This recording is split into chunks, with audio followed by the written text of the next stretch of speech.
Magandang umaga sa inyong lahat. Amen. Lahat ng pinagpala ng Diyos, pumalakpak ng malakas. Diyos ang inyong pabuti ng ating Diyos, mga kapatid, dahil napakabuti niya sa atin. Bakit? Kasi binigyan niya po tayo ng isang pagkakataon. Nagkaroon po tayo muli ng isang buhay. Amen. Sa buong linggo na pinagdaanan po natin, yung nakarang Sunday, nandito naman po tayo nakaupo, diba? At sumusunod sa kalooban ng ating Panginoong Diyos. Dahil sa biyaya ng Panginoon na patuloy sa atin, ay nakakaroon po tayo ngayon ng lakas upang siya muli ay purihin. Amen po ba? Kaya nga, nagpapasalamat po tayo sa Kanya dahil tayo po pinagpala ng Panginoong Diyos. Amen. Bago po tayo magsimula sa gawain ng Panginoong Diyos, mga kapatid, tayo po yumukod manalangin sa oras po ito. Dakila ka, O Diyos. Sa oras po ito, Panginoong Diyos, nagpapasalamat ka ni Panginoon, lumalapit sa iyo, Panginoong Diyos, sa iyong kabutihan, Panginoong Diyos God, sa iyong pag-ibig, sa batisahan, Lord. Lulungan mo kami, Panginoon, sa umaga po ito, upang iyong salita, Panginoon, ay maunawaan po namin sa mga mensahe, O Diyos, manggagaling sa iyo, Panginoong Diyos, Lord. Tulungan mo kami, Panginoong Diyos, kung paano kami maging sumunod sa iyo, Panginoong Diyos, na kung saan kami maging magsitalima kami sa iyong kalooban, Panginoong Diyos, sa oras po ito, Panginoon, Lord. Tulungan mo ang bawat sa akin, Panginoong Diyos, buksan mo ang mga puso, ang isipan, upang sa iyo ang mapakinggan nila, Panginoong Diyos, may kapit po nila sa kanilang buhay, Panginoong Diyos, upang madala po namin, Panginoong Diyos, sa bawat isa sa amin, upang ito po ay maging ano po ng buhay po namin, Panginoong Diyos, maging guide ng buhay po namin sa pangalan ng ating Panginoong Kristo. Maraming pong salamat sa oras po ito, in Jesus' name. Amen. Purihin ng dakilang Diyos sa oras pong ito. Ako po ay magkakaroon po ng isang pagtuturo bilang tayo po yung mga lingkod ng Panginoong Diyos. Amen. Ako po ay binigyan ni Pastor ng pagkakataon sa muli magsalita. Ito po ay magbibigay ng isang magandang mensahe galing sa langit. Amen po ba? Para sa atin po ito. Hindi po ito ay nagmula sa akin, kundi ang lahat ng karunungan ko ay nagmula sa Panginoong Diyos. Amen. Kaya lahat din po tayo nagmumula naman sa ang karunungan po natin sa Panginoong Diyos. Kaya nga sa oras pong ito, sa mga nanonood po sa atin, kinakailangan na tayo po ay mag-concentrate sa panonood na FB Live na kung sa ito po ay laging nakaano po sa atin. Amen. Ang ano po natin ngayon, ito po ay pinamagatan po na the authority. Amen. Yan, autoridad po sa Tagalog. Ang authority ba, pag binabanggit ba ito, kinakatakutan po ba? Di ba hindi naman po kinakatakutan ang autoridad? Kasi sila naman po ay nasa tama naman pong proseso ang kanilang ginagawa. Ibig sabihin, pag sinabing autoridad ay ano po sa atin po yan, yung autoridad na yan. Even pag wala po tayong autoridad, malaya po tayo nakakagawa kung anong gustuhin po natin. Amen po ba? Dahil nagbigay ang Panginoong Diyos ng authority sa mundong ito upang magkaroon po tayo ng mga pagsunod sa Kanya tulad nung una, bago nilikha ng Diyos ang mga tao, nakalaan na po yung autoridad. Saan niya una ibinagsak yung authority? Amen, kay Adan. Amen. Ito yung papaliwanag ko lamang po, mga kapatid. Ang pagkabagsak ang pagbigay ng Diyos ng autoridad sa tao, ito po ibinigay kay Adan, kasi sinabi niya doon na ikaw ay mga ngasiwa sa lahat ng mga nilalang. Ibig sabihin, si Adan ang nagkaroon ng authority para magbigay ng mga pangalan, ng mga hayop, mga kahoy, o ano pa man yan. Di ba napakatalino ni Adan? Kahit na wala siyang pinag-aralan kasi ang Diyos ang nagbibigay sa kanya ng karunungan. Alam niyo ba yun? Tingnan mo, sa dami-daming nilalang sa mundong ito, bakit napangalanan lahat? Bakit may makanya-kanya pangalan para hindi po tayo magkaroon ng pagkalito? Kung ano ba yun, kung sino ba yun, di ba ano yung binigay ng Panginoong Diyos sa atin? Yung authority kay Adan. Amen, na siya po'y mamumuno sa lahat ng mga nilalang. Yung pagpamumuno ni Adan, mga kapatid, kaya lang, may isang dahilan bakit nagkaroon ng hindi magandang ugnayan ang autoridad sa tao. Bakit? Kasi sinong panahon ni Eva, siya naman po ay sumunod sa mga batas ng Panginoong Diyos. Amen, yung ibinigay na authority sa mga tao kay Adan na siya po'y magpapasakop dahil siya po'y ang ginawa niya po ay nilinlang niya po, kaya nagkaroon po tayo ng hindi pagsunod sa autoridad ng Panginoong Diyos. I mean, tignan mo yung mga sitwasyon na gano'n. Sabi po rito sa biyasa, the authority, ang Diyos, the authority is given power to delegate to get the nation, His power, people back, and order. Sabi niya po rito, ang Diyos ay nagbigay ng kapangyarihan sa mga itinalaga upang ibalik, upang sila po'y sumunod sa mga pamantayan ng ating Panginoong Diyos. Sinasabi po rito. At sinabi po rito, with His delegated authority, God is pleasing His people under His protection upon submission and obedience. Tignan mo, yung ibinigay ng Diyos yung na po natin dito, yung sa mga itinalaga, nagkaroon siya nagbigay siya ng authority ang Diyos para ang mga itinalaga upang sinabi po dito na sumunod sa mga kumbaga i-submit po natin yung sarili po natin sa Diyos at sumunod po tayo sa Kanya. Amen po yung ibig sabihin ng obedient, ibig sabihin pagsunod po yan. Amen po yung sumusunod ka kung ano yung mga tuntunin ng Panginoong Diyos. Amen. Ayan. Kaya nga lang, ito mga kapatid, tayo po ngayon nakapokus, tayo po po ngayon sa tawag na pandemic, yung mensahe ni Pastor na pandemic. Dahil sa ito po ang mga batas, ang umahawak, kaya mo bang suwayin ang mga batas ng gobyerno? Di ba napakahirap suwayin? Bakit? Kasi, tignan mo, may church po tayo, bakit tayo nandito? Kasi mayroon silang batas doon na bawal magkaroon muna ng Kaya nga pag ito po sinuway po natin mga kapatid, magkakaroon po tayo ng problema. Even tulad sa mga social distancing, pag ito po hindi mo ginawa, nagkakaroon po tayo ng mga bagay. Ngayon po mga kapatid, sino ba yung binigyan? Sino po ba yung sabi niya po rito, who are God's given authority? Sino ba yung mga binigyan ng authority? Ito po yung mga binigyan ng mga authority sa mundong ito. Ang una, sa gobyerno po natin, ang pinakauna-unang binigyan ng authority ay ang President, PNP at saka EFP. Sila po yung mga batas. Amen po ba? Anong po ngayon po yan?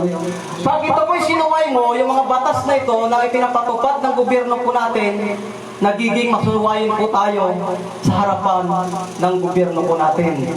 Kaya po ba natin ang gobyerno? Di ba hindi natin kaya kasi sila po yung namamahalang ibinigay ng Diyos sa atin.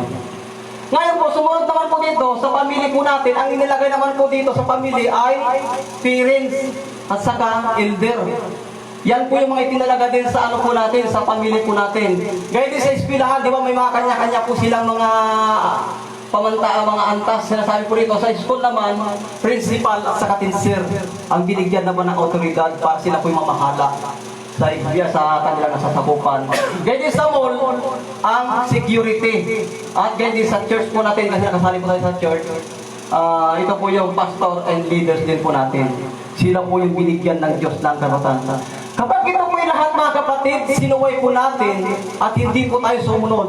Sa bawat isa na ito po yung binigay na may mga authority o autoridad sa buhay po natin, tayo po yung nakakaroon ng disobedient sa mga itinalagang ito. May ngayon po dito yun po yung mga bagay na sinasabi ng Panginoong Diyos. Tingnan mo yung nangyayari ngayon, yung mga pulis or mga frontliner po natin. Pag ikaw ay sumuway sa batas po nila na bawal pong dumaan kapag wala kang quarantine pass, anong nangyayari? Sila po ay hinuhuli at ikinukulong. Tanda niyo po ba yan? Nakikita niyo po ba yun? Yung mga katigasan ng mga ulo minsan, ng mga nakikita po natin sa FB Live. Ayaw sumunod sa mga batas ng mga government natin.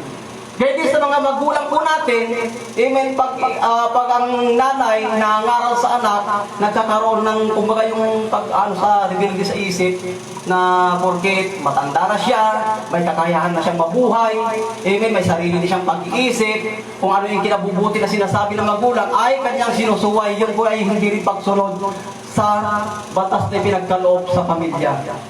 Amen po ba? Mayroon bang anak na pinapangunahan ang magulang?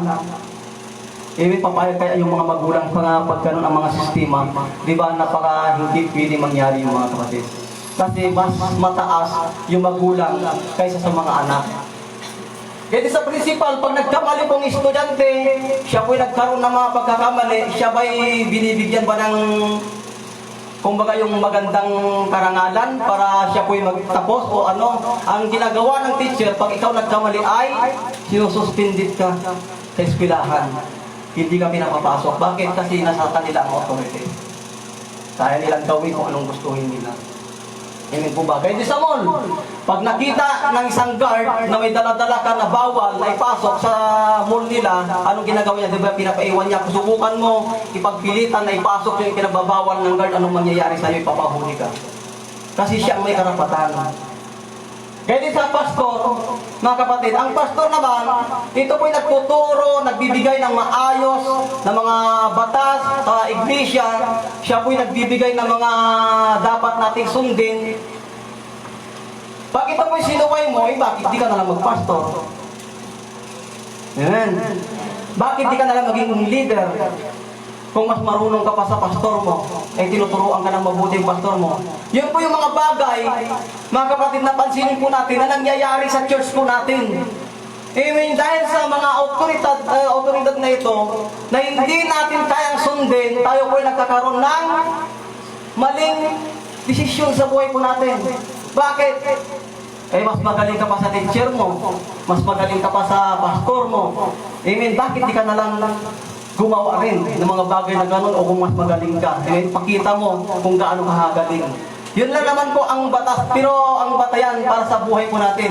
Kaya nga lamang, mga kapatid, tayo po yung mga nasasakop ng gobyerno, hindi po tayo nagkakaroon ng sarili po nating pagpapasya. Ang gobyerno pa rin ang nasusunod sa buhay po natin ngayon. Kasi sabi ng Roma chapter 13 verse, yan ito po ang basa. Sabi niya po rito, ang bawat tao ay dapat pasakop sa mga pinuno ng pamahalaan, sapagkat walang pamahalaang hindi mula sa Diyos, at ang Diyos ang nagtatag ng mga pamahalaang umiiral. Tignan mo, hindi pala gawa-gawa ng mga government po natin ang mga batas, kundi ito pala ay lahat ng umiiral. Sabi po rito, ibinigay ng Diyos. Amen. Itinalaga ng Panginoong Diyos ang pamahalaang umiiral. Kaya nga, huwag kang magtaka kung bakit may mga batas sa bansa po natin. Kaya sabi ng Diyos kanina, upang proteksyonan, di ba yung sabi niyo po rin kanina sa ano natin, para proteksyonan ng Panginoong Diyos ang mga tao sa mga mapang-api. Para makabalik sa pagsunod ng Panginoong Diyos. Ganon po yung kalooban ng ating Panginoong Diyos na sa pagtuturo sa atin. Even yung mga may sarili kang batas, ay okay lang kahit hindi ako makapag-church. Kasi, di ba, yung mga ganong bagay, okay lang kahit hindi ako manood ng bilay kasi alam ko naman, nagbabasa naman ako ng Bible. Batas ng pastor yun, manood ka. Amen. Sabi ng pastor, kayong mga lahat, mga membro, o mga manood po tayo, nandito po yung live streaming po natin. Ikaw, dahil mas sabi mo, papanuorin mo na lang mamaya, araw ng Sunday ngayon, tapos papanuorin mo bukas, Lunes. Nasa tamang pagsunod pa ba yun o hindi? Ikaw ay isang taong humahamak sa kalooban ng ating Panginoong Diyos. Dahil sa pinapairal ng Panginoong Diyos na batas sa iglesia, ikaw ay sumusuway. Ni ayaw mong sundin yung pastor mo. Di magpastor ka na lang. Yung sabi mo natin sa inyo, magpastor ka na lang para makita mo kung anong sitwasyon ng isang pastor o isang leader o isang mamara. Tingnan mo ha, minsan nakikita mo yung mahirap maging isang leader. Sabi nila, ang hirap na maging isang leader. Oo, talagang mahirap. Sobrang hirap pa nga eh. Bakit? Kasi minsan nandyan yung iba-ibang ugali ng tao. Pero pag ito po'y nasunod mo lahat ng kalooban ng Panginoong Diyos, napakasarap maging leader. Amen. Lahat ng mga kalooban ng Diyos at sinusunod mo, napakasarap maging leader. Yun naman ang bunga ng isang taong masunurin. Amen. Kaya sinasabi pa sa may verse to. Kaya nga, ang lumalaban sa pamahalaan ay lumalaban sa itinakda ng Diyos at sila'y parurusahan. Tignan mo ang sabi ng Panginoong Diyos dito sa may verse to, kaya nga, ang lumalaban sa pamahalaan ay lumalaban sa itinakda ng Diyos at sila'y parurusahan. Kapag ito pala ay mga kapatid, ang mga batas ng gobyerno po natin at tayo po'y lumalaban sa pamahalaan nilang na sinasabi po rito na itinakda ng Diyos at sila'y parurusahan. Ibig sabihin, saan ka ba nakakita na nahuli na magnanakaw ng isang pulis, pinalaya? Mayroon bang ganon? Liban na lang kung hindi sumusunod na, kung hindi niya pinapatupad yung batas ng isang pulis. Amen? Pag ito po hindi niya pinatupad yung batas ng pulis, kahit nakita niyang may pinatay na dyan, hindi niya hinuhuli yung kriminal kasi hindi niya pinatupad yung batas. Eh, bilang isang pulis, pinatupad niya yung batas, nagkakaroon ngayon ng kaparusahan. Anong ginagawa niya? Ito po ay ibinibilanggo. Nililitis, nagkakaroon ng pag-uusap sa husgado upang makita kung ano yung nararapat na parusa sa kanya. Eh, ganun din po tayo mga kapatid. Pag nagkakaroon po tayo ng laban sa mga batas na ito na sinasabi sa pamahalaan, nagkakaroon din po tayo ng kaparusahan sa Diyos. Bakit? Kasi wala namang pamahalang hindi galing sa Diyos yung kinanitan sinabi doon na ubiiral sa mundong ito. Lahat ay nanggaling sa alipay ng Diyos. Sa verse 3, sinasabi nito, ang pinuno ay hindi dapat katakutan ng taong gumagawa ng mabuti. Ito po yung sinasabi. Ang mga pinuno daw ay hindi naman dapat katakutan.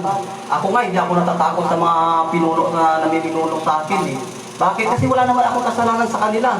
Hindi naman ako gumagawa ng kamalian sa kanila. Kung ano yung sinasabi nila sa akin, sinusunod ko naman. Kung ano yung mga binibigay sa akin na mga order, inaano ko naman, ina-accept ko naman. Bakit? Kasi hindi naman sila dapat katakutan pag ikaw ay masunuring tao. Amen po ba? Kapag ikaw ay lumalaban, sinabi ko rito kanina, magkakaroon ka ng problema sa sarili mo. Ang Diyos ang kalaban mo. At dahil sinabi ko rito, ang taong gumagawa ng mabuti, ang mga gumagawa lamang ng masama ang dapat matakot. Ito yung sinasabi. Matakot ka na pag ikaw ay gumagawa ng kamalian sa harapan ng mga otoridad. Kaya din, nagkasala ka na sa harapan ng Panginoong Diyos, proud ka pa. Mas malakas pa yung loob mo. Pinagmamalaki mo pa, pinagmamayabang mo pa, hindi mo alam na parurusahan ka ng Panginoong Diyos. Ganun lang po yung sistema ng buhay po natin mga kapatid. Kung ayaw mong sumunod, antayin mo yung parusa ng Panginoong Diyos sa'yo o ng mga gobyerno sa'yo. Ganun yun yung umiiral sa ano po natin ngayon. Sinabi ko nito, dapat ang matakot. Kung ayaw mong matakot sa mga namiminuno, gumawa ka ng mabuti. At pararangalan ka nila. Tignan mo yung ano nila, yung batas po nila ha. Pag ikaw daw, kung ayaw mong matakot, sabi ni Apostol Pablo, kung ayaw mong matakot sa mga namiminuno sa iyo, gumawa ka ng mabuti at pararangalan ka nila. May batas po tayo na pag hindi sa'yo, isauli mo. Eh ngayon, inangkin mo, hindi sa'yo, nakita mo, may mga address, may mga pangalan, may mga ano. Ang ginawa mo ay tinago mo, di ba, inangkin mo, hindi mo ibinalik. Ibig sabihin, pararangalan ka ba? Amen. Hindi ka pararangalan mga kapatid. Ganun din ang Diyos, hindi ka rin pararangalan ng Diyos. Bakit? Kasi, naging sakim ka eh.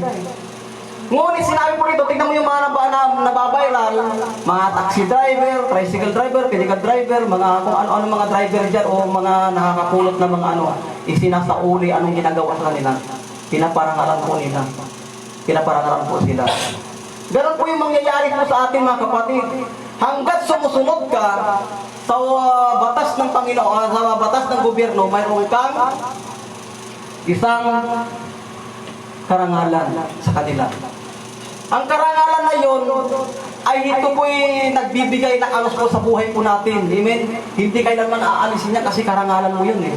Naging mabuti ka sa paningin ng tao. Tignan mo yung mga napaparangalan. Di ba? Tuwang-tuwa sila, nabubuhay sila ng maayos, nagkakaroon sila ng blessing sa buhay po nila. Bakit? Kasi humahanga yung mga tao sa kanila.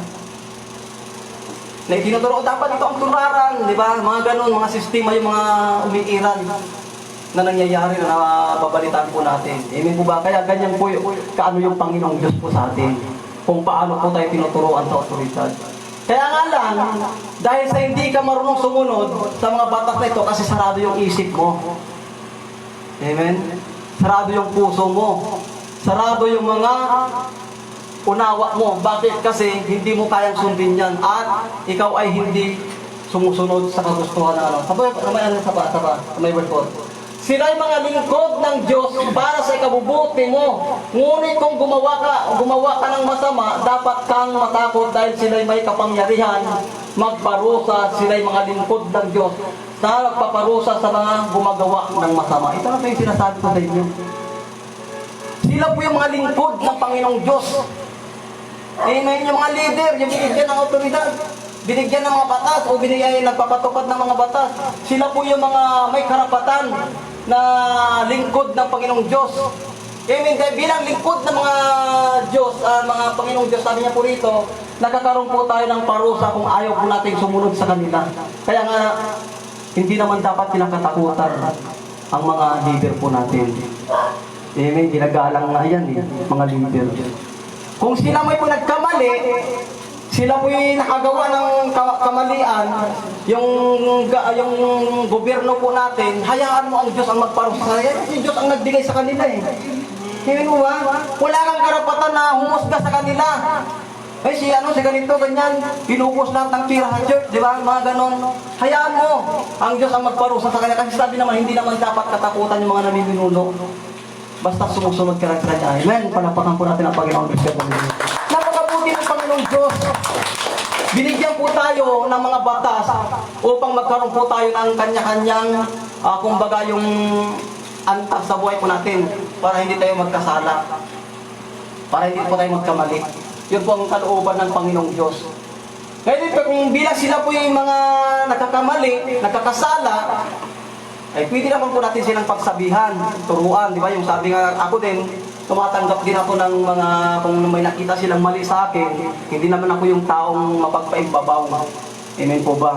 Hindi naman ako yung taong sa sarili, na porkit isang leader o isang pastor ay hindi na tumatanggap ng ng mga tao. Ako naman tumatanggap na kapag marami rin akong bis na pinagsabihan, dahil may nakita silang mali sa akin, tinanggap ko, inago ko, inayos ko yung mga mali na yun. Kasi mas maganda yung aaminin mo sa sarili mo na mali mo talaga yung kaysa ikaw ay malaki. Amen. Ang nagmamalaki ay binababa ng Diyos. Kung nagmamataas ka, kung nagpapakababa ka, tinataas ka ng Panginoong Diyos. Ganun lamang po yung sistema po natin mga kapatid. Kaya wala po tayong pagmamalaki sa sarili po natin porque may mga batas na yun, ayaw mo nang sundin dahil ikaw ay matapang, dahil ikaw ay mayaman, dahil ikaw ay may antas sa buhay, ikaw ay ginagalang. Amen. Kahit kung makagawa ka na ng mali, okay lang ba? Hindi po yung ganong sistema ang ibinigay ng Diyos sa atin mga kapatid. Kasi ang binigay ng Diyos, binuksan ang isip po natin para magkaroon po tayo ng unawa. Binuksan ang puso at isip po natin upang ang lahat ng mga nangyayari sa mundo ito ay nagkakaroon po tayo ng aral o nauunawaan po natin yung mga bagay na gano'n na nangyayari. Kaya sa may verse 5, sinabi po ito, kaya nga dapat kayong pasakop sa kanila, hindi lamang upang hindi kayo parusahan, kundi ito ang matuwid.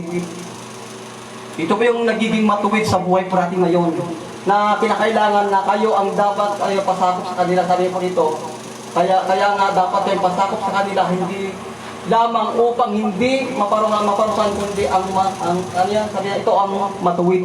Ito po yung matuwid na gawain po natin mga kapatid. Sa may last verse. Ito po yung unang po natin.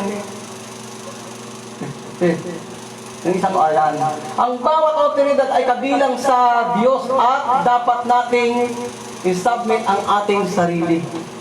Tignan mo kinakailangan na ang lahat ng po natin, kailangan natin i-submit sa sarili po natin. Kaya tignan mo, pag tayo, pag sinabi, eleksyon, ano bang nangyayari?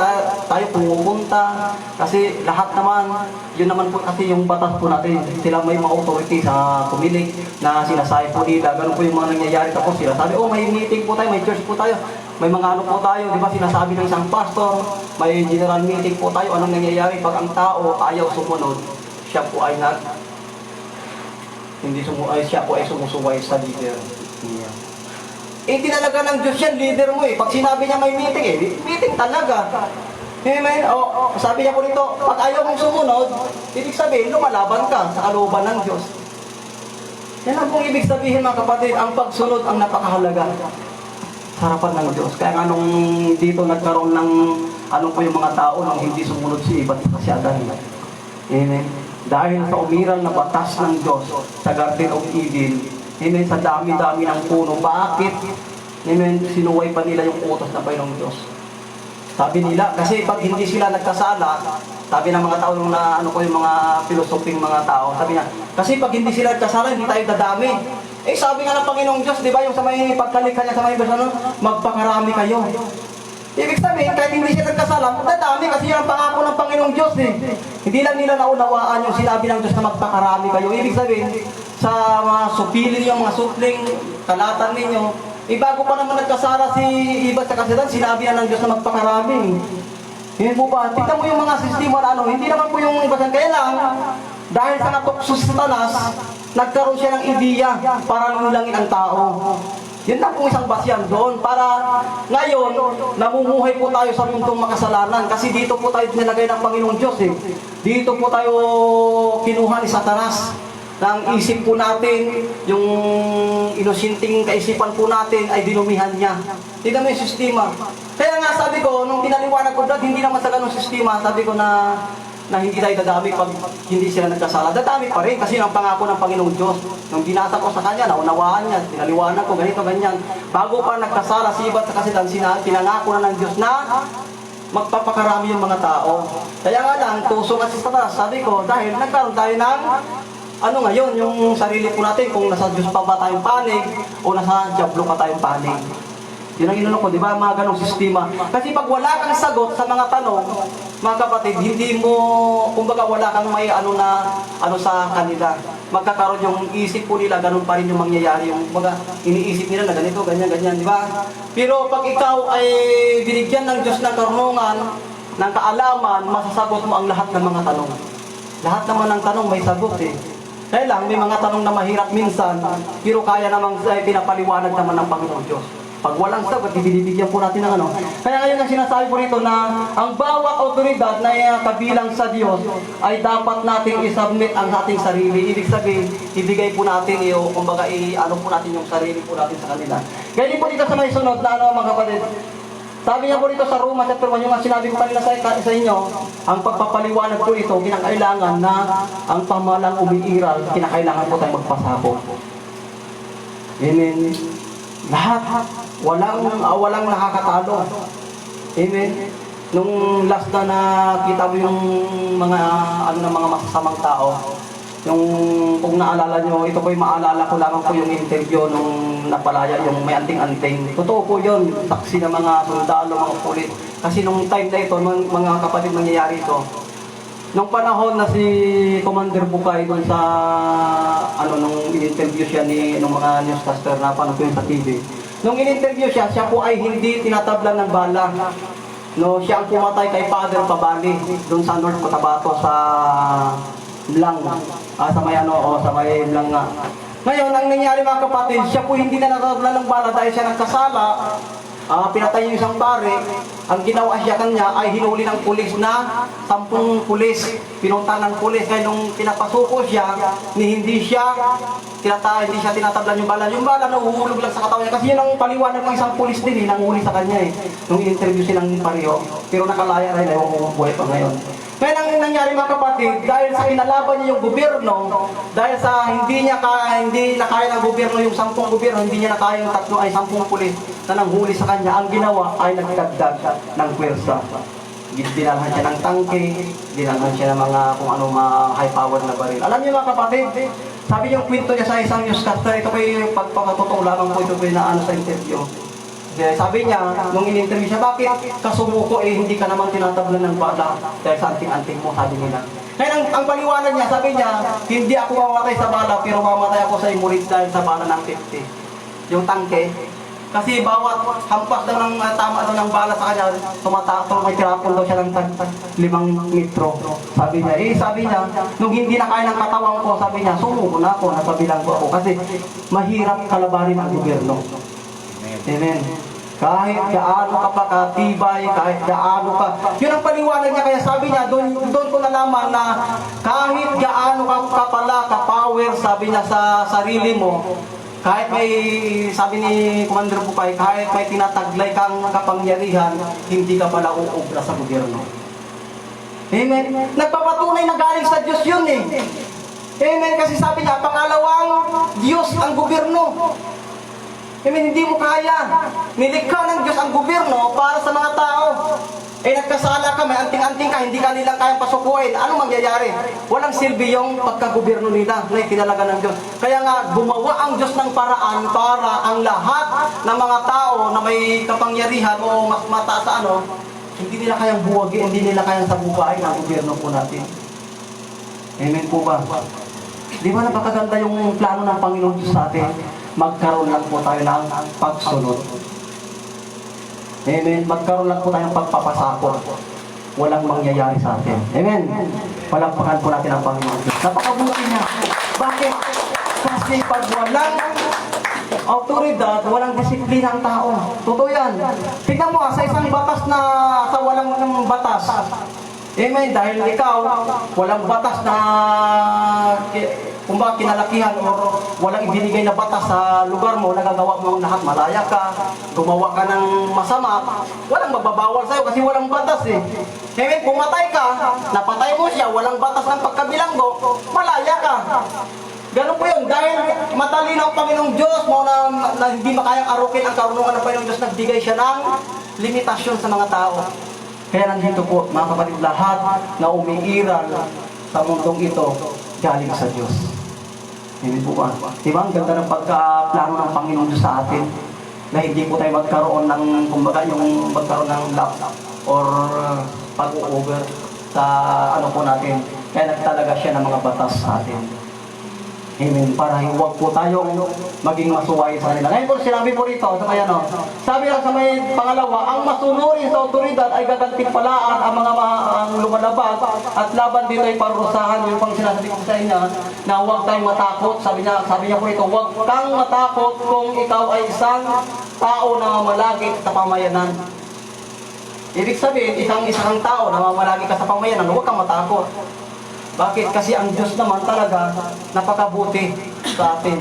Nagkaroon siya ng mga level bawat isa sa atin para huwag po tayo magkaroon ng mga pag-overlap sa buhay po natin. Amen? Kung porket ikaw ay pastor na, hindi ka sumusunod sa batas, ngayon kahit tignan mo yung church po natin, di ba nakaakmak pa rin sa po natin, sa gobyerno po natin. Pag ang taong walang permit ng simbahan, anong ginagawa? Kinapatigil, kinapasara. May nagagawa ka pa ba? May nagagawa ka ba sa gobyerno? Wala kang magagawa kasi wala kang hinahawakang katibayan. Di ba? Magtayo ka ng negosyo, ito po'y walang permit, yung negosyo mo ipinapasara. Bakit? Kasi silang batas eh. Amen. Ayaw niyang sumunod, ayaw niyang kumuha. Amen. Kaya nga nandyan yung mga bagay na kung uunawain mo, napakasimple lang. Naunawain, kailangan lang sumunod. Yung pagsunod kasi napakahalaga sa atin. Amen. Pag ang mo, hindi ka susunod sa kalooban ng Panginoong Diyos o sa mga po natin, may parurusahan ka. Kaya po sinabi ko dito sa may verse niya, yung sinabi ko sa verse ng yung verse 3, yan ang kanina, sabi niya, kinakailangan, hindi naman dapat ito kinakatakutan. Na mga gumagawa ng mabuti, ang gumagawa lamang ng masama, ang matakot. Kaya sinabi po ito, gumawa ka ng mabuti at pararangalan ka. Ito po yung nakahighlight ko ng pula. Kasi ito naman po talaga ang dapat mangyari sa atin. Pag gumawa ka ng mabuti, sumunod ka, sumamba ka sa Panginoong Diyos, kasi batas ng Panginoong Diyos na huwag nating kaligtaan ang pagkatipon. Amen. Batas ng Panginoong Diyos, ano mangyayari? Pararangalan ka ng Panginoong balang araw. Ano ipaparangalan ng Diyos sa iyo? Dahil sumusunod ka sa Diyos. Amen. Ang ipaparangal sa iyo, buhay na walang hanggan. Amen. Palakpakan po natin ang Panginoong Diyos. Napakabuti. Tingnan mo sumunod ka lang. Kumbaga, nagpuri ka sa Panginoon, inawitan mong Panginoon, inaral mo yung buhay mo sa Kanya, para rangalan ka, magkakaroon ka ng buhay na walang hanggan. Amen. Dahil sa pagkabulag ni Satanas sa atin, nag-agaw buhay yung, po natin yung buhay po natin, nag-aagawan sila kung saan ka mapapanig, kung saan ba tayo pupunta, sa batas ba ng Satanas o batas ng Diyos. Amen. Dalawa lang pagpipilian po natin mga kapatid ng batas pagdating sa langit. Batas ng Diablo sa mundong ito at batas ng Diyos sa kalangitan. Pag sumunod ka sa batas ng Diablo, ibig sabihin, may kalalagyan ka, may pupuntahan ka rin. Kasi sasama ka niya kasi sumunod ka sa batas niya. Doon ka nagpapasakot Ayaw mo tigilan yung mga gawain masama mo. Ayaw kahit na sisigba ka, nag-church ka sang tuwing linggo. Hindi mo maiwan-iwan yung mga bagay na hindi mabuti sa Panginoong Diyos. Dahil ito po'y pinagbabawal ang Panginoong Diyos, autoridad ng Panginoong Diyos yan, na bawal gawin yung mga bagay na ganon. Amen, tuwing linggo, nandito ka, present ka, ano mangyayari sa'yo? Kapatid, nakikita ka ng Panginoong Diyos. Naalala ko yung topic ni Sister Denon eh. Lahat ng ginagawa mong lihim na kumbaga nakahayag sa harapan ng Panginoong Diyos. Amen? Naglilihim ka man, amen, kinukontra mo yung mga leader mo o ano mo yan, mga kapatid, nakakaroon ka ng public standard sa langit. Bakit? Kasi nakikita lahat ng mga kilos po natin. Nakikita lahat ng mga gawa po natin. Kaya huwag ka na magtago. Amen. Amen. Kaya po natin na baguhin yung sarili po natin. Sumunod lamang po tayo sa mga turo ng leader po natin. Ako nga dati nung nag-aaral ako ng mga PhilSiba, dahil may batas na nasabi ni Pastor Victorio, o bawal na dahil kayo nabautismuhan na, bawal na kayo sa mga ganito. Pinaliwanag naman sa amin eh. Dahil sa kami, alam mo mga kapatid, dahil sa kami naturuan, nag-aaral kami ng PhilSiba nung time na yon, mga kapatid, ang ginawa po namin, iniwasan namin. Kasi yun naman ang batas eh, ibinigay sa amin. Dahil isa na kayong bagong nilalang, sabi ni Pastor, pinaliwanag sa amin, kayo na ay may bagong buhay na kay Kristo. Huwag nyo nang balikan yung dati nyo. Kaya ngayon mga kapatid, iniwan po namin yung mga vision namin na yun, hindi namin pinalikan. Amen. Kaya tignan mo yung mga ano ng Panginoong Diyos, yung kabutihan ng Panginoong Diyos. Dahil lamang sa pagmamahal niya sa atin, ibinigay niya ang umiiral na batas sa mundong ito. Lahat ng mga batas, ibinigay niya. Batas ng church, pilahan, lahat, ibinigay niya para magkaroon po tayo ng pagsunod. Kaya po sinasabi po rito sa mga kapatid, sa pangatlo, ang mga taong laban sa gobyerno at iba pang pinagkalooban ng otoridad ay nagre-reveal din laban sa Diyos. Ito na po yun, yung sinasabi ko, yung tawag na yung mga kumbaga nag-ano sa otoridad na pinagkaloob ng Diyos, katulad sa church. Pag ikaw ay isang membro, binibigyan ka ng Panginoong Diyos na ay binibigyan ka ng tawag yun, yung batas na binagsak sa'yo sa iglesia, hindi mo sinunod, lumalabag ka o nagre-rebuild ka laban sa Diyos. Amen. Ayaw mo magpaturo eh. Ayaw mo sumunod sa itinalaga na leader sa'yo. Amen, gusto mo yung sarili mong nasusunod. Ay, okay na niya kasi kahit ako, patagal na akong naglilingkod sa Panginoon eh. Mula pa nung mas una pa ako, yung ano ko natin yan, yung mga leader ko natin, mga pastor ko natin yan, una pa ako sa kanila yan. Mga ganong batas, mga ganong kaisipan. Tignan mo ito ba yung kaaya-aya sa Panginoon Diyos dahil sa ganong sistema mo sa buhay mo? Hindi. Bakit? Ang tawag sa'yo, nagre-rebuild ka kasi ayaw mong sumunod. Amen. Ang ginagawa sa'yo, minsan, binibigyan ka ng parusa. Ang ginagawa ng pastor, dahil sa hindi ka nag-ano, ganito, ganyan. O, di ba? Sinasabihin ka na, hindi ka muna magtuturo, hindi ka muna...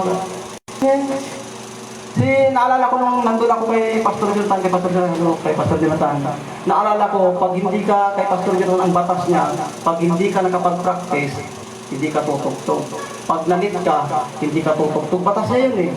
Ipinatupad niya, nangyari yung mga kapatid, nandun ako, saksi po ako nung time na nandun ako sa kanila, may isang leader na nalit ng 3 minutes ata yun. Dahil sa nalit siya, nag-umpisa na, hindi na siya piling tumugtog. Ganun yung batas eh. Eh kung pagpilitan mo tutugtog ka ron, ano mangyayari sa'yo? Eh paano ba ng isang leader mo? Ganun po yung sistema mga kapatid. Sa pagsunod lamang po yan. Amen. Dahil ipinatupad yan na ikabubuti mo, kailangan sundin mo mga kapatid. Ganun po yun. Kaya nga sabi ko nga sa sarili ko, ganun pala yung pagiging leader, kailangan magkaroon ka ng isang ng authority sa mga membro mo or di ba nakikita mo yung sistema ng kalooban ng Panginoong Diyos. Yun po yung mga bagay na dapat natin kaya kapag nagre-reveal sa sinabi po nito sa may verse 2, kaya nga ang lumalaban sa pamalan ay lumalaban sa tinakda ng Diyos. Sila yung parusahan, ito po yung kanina na nagkakaroon po tayo pag lumalaban ka po rito. Ano yung sabat niya? Ito po yung sa Genesis, sa example po natin, ito po yung malapit na po tayo matapos sa mga kapatid. Sabi po rito sa may Genesis, ito po yung nangyari, kikwento ko na lamang po mga kapatid, babasahin na lang, tatandaan nyo na lang yung verse, babasahin na lang mamaya. Ito po yung nagkaroon ng disrespected his father Noah. Ibig sabihin, si Ham po ito, yung binabanggit po rito. When he saw his naked view, the drinking with his the first set by poverty. Sinasabi po rito kasi si Ham, isang anak ni Noah. Siya po isang bunsong anak. Amen. Youngest eh.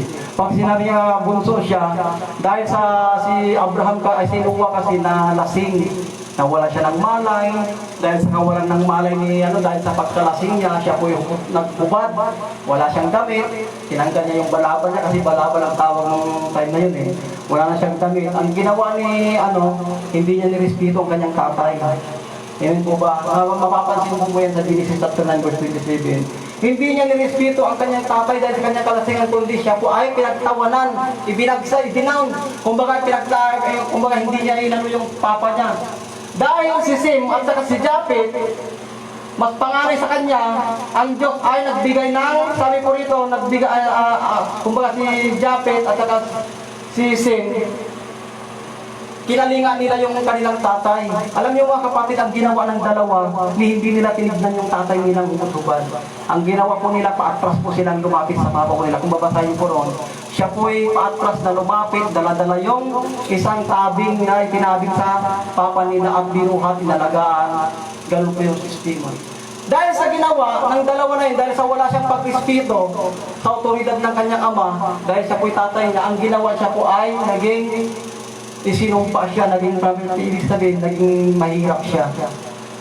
Si Ham. Dahil sa walang respeto. Amen. Pag hindi mo nirespeto para yung mga magulang mo, kapatid. Amen. Lalo na yung mga galit sa mga magulang po rito or sa mga ano po natin. Pag ikaw pa hindi mo nirespeto para yung mga magulang mo, nagkakaroon ka pala ng kaparusahan. Amen. Dahil sa siya po, hindi niya nirespeto yung magulang niya, mga kapatid, nagkaroon siya ng paghihirap sa buhay. Dahil yung dalawa, si Japhet at si Sem, kinalingan nila yung ama nila, kumbaga inalagaan po nila, binuhat nila, nilagay sa higaan niya, kumbaga inalagaan talaga siya. Ang nangyari sa nila, pinagpala sila ng Panginoon. Ang Diyos, dahil sabi ni Abraham, dahil sa pinagtawanan mo ako, di mo akong ginalang, sabi niya kay Ham, ikaw ay maghihirap habang buhay. Itong dalawa, dahil sa ginawa sa akin, pagmamalasakit sa akin, kayo pagpapalain ng Diyos. Tignan mo yung karangalan, yung pararangalan ka ng Panginoong Diyos. Amen, yung sistema na gano'ng ang mga bagay, mga kapatid, napakasimple lang. Amen, hindi ka nga lang sumunod sa magulang mo, may kaparusahan ka na kaagad eh. Maghihirap ka habang buhay, sabi ni Kaya nga yung mga walang galang sa mga magulang, mga kapatid, nagkakaroon sila ng mga kahirapan sa buhay. Nagkakaroon sila ng mga yung sumpa na sinasabi po ito. Bakit? Kasi ayaw nilang sumunod sa mga magulang nila. Mas lalo na sila hindi susunod sa Diyos eh. Nakikita na nga nila yung mga magulang nila, hindi pa nga sinusunod, mas lalo ang Diyos, hindi nila nakikita. Amen po ba? Ganun po yung sistema po natin. Dahil sa ikaw, masunurin sa nakikita mo, mas lalong magiging masunurin ka sa Diyos. Kasi hindi mo siya nakikita, sinusunod mo siya. Ngayon, ganun po yung sistema, mga kapatid. Kaya po natin, mayroon pa isang story ng Bible, mga kapatid, sa pinakalas po natin.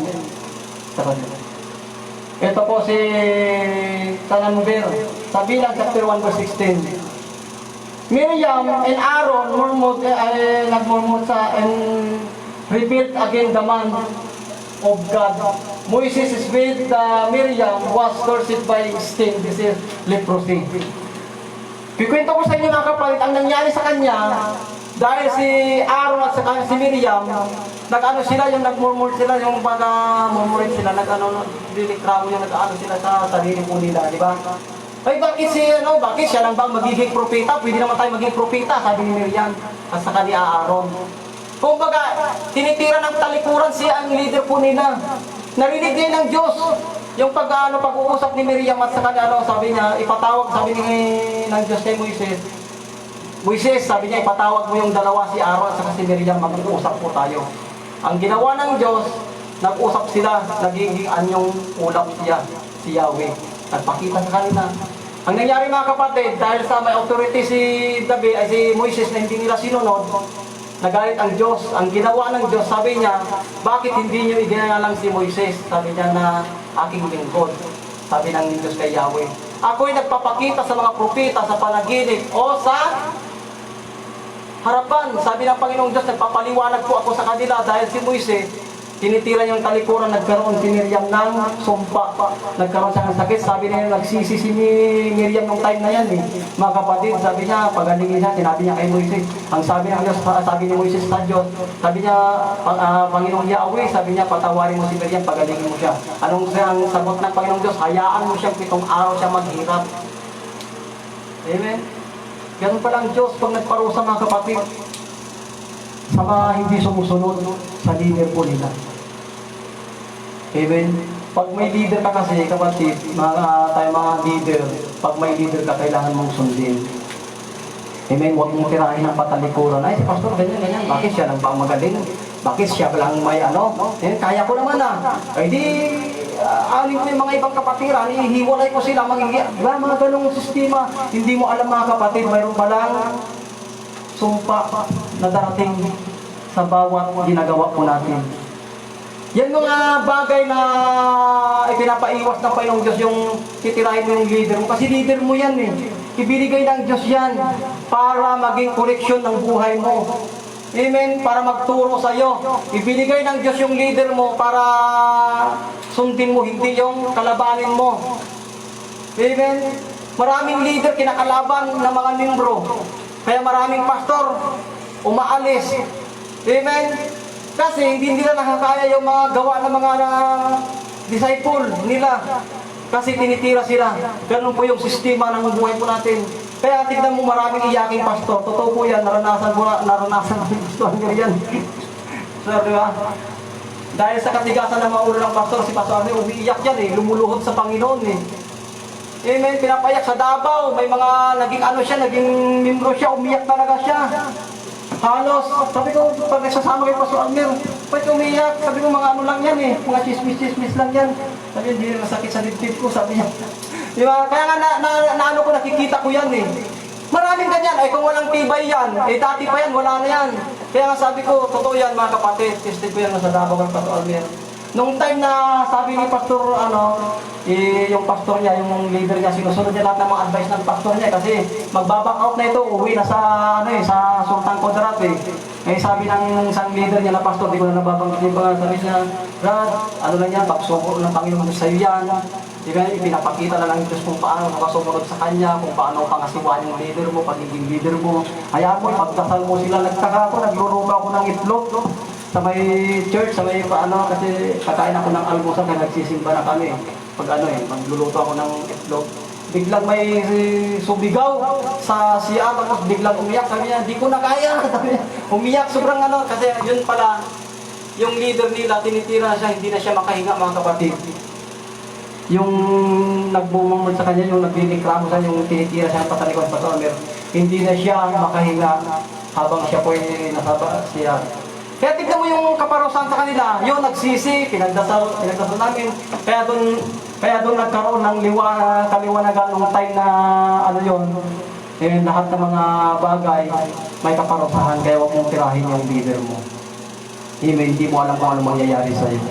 Amen, kaya minsan nahihirapan yung mga pastor sa mga leader, lalo pag matitigas ang ulo. Totoo po yan mga kapatid, lalo pag sila po'y nagsisilbing mas marunong pa sa pastor, dahil sila po mas magaling pa sa pastor. Amen. Ang ginaganti ng pastor, iyak na lang. Minsan parang gusto nang sumuko ni Pastor Albert nung time na yun eh. Sabi ko, diba ka, ganyan. Diba? Tignan mo yung pagmamahal ng isang pastor Kahit gano'n ang nangyayari, alam niyo mga kapatid, mahal pa rin ng mga pastor yung membro, hindi pa rin niya iniiwan. Ganun si Jesus Christ kahit pinahampas na si Jesus Christ. Amen. Tinitira na si Jesus Christ, sinisira na yung katawan niya, hinahampas kung ano-ano yung nilalagay sa ulo niya, di ba? Pagmamahal pa rin ang nasa isip ni Jesus Christ sa tao Amen. Ganon din yung mga pastor, kahit anong tira mo yan, pagmamahal pa rin. Tignan mo, saan ka makakita ng pastor na binibisita ka sa bahay mo, pag nawawala ka, binibisita ka pa, di ba? Para maipatupad lang yung batas ng Panginoon Diyos sa buhay mo, para masundin mo lamang, di ba? Yung authority sa Kanya, may pinagkaloob, sinusunod niya. Saan ka makakita ng mga ganon, di ba? Bihira ka makakita.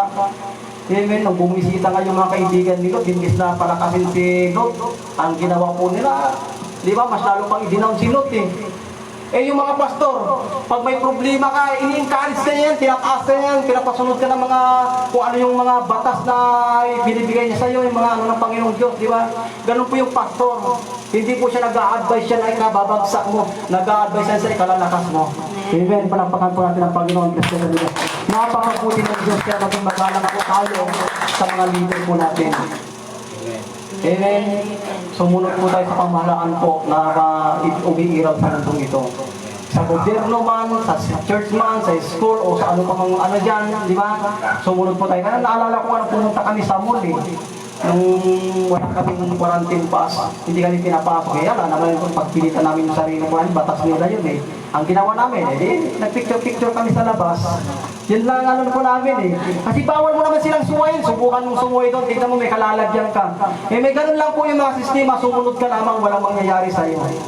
Amen. Para po natin, Panginoon. Magandang umaga sa inyong lahat mga kapatid. Dahil sa kay Pastor nagbigay sa akin ng isang pagkakataon o opportunity na makapagsalita muli sa inyo. Napakabuti ng ating Panginoon Diyos natin. Amen. Dahil sa tayo pong lahat ay mga lingkod ng Panginoong Diyos, ang autoridad na umiiral sa mundong ito, igalang po natin. Hayaan mo sila kung nagkakamali sila. Pagsabihan mo kung ayaw makinig, hayaan mo, huwag mo silang husgahan, ang Diyos ang huhusga sa kanila. Yun lang po ang napaka-importante, huwag kang huhusga para huwag kang husgahan. Tayo pong lahat tumayo at yung manalangin sa ito. Sabi ko sa inyo, ang leader ninyo, kailangan nyo igalang, kailangan nyo sundin kung ano yung mga bagay na kabubuti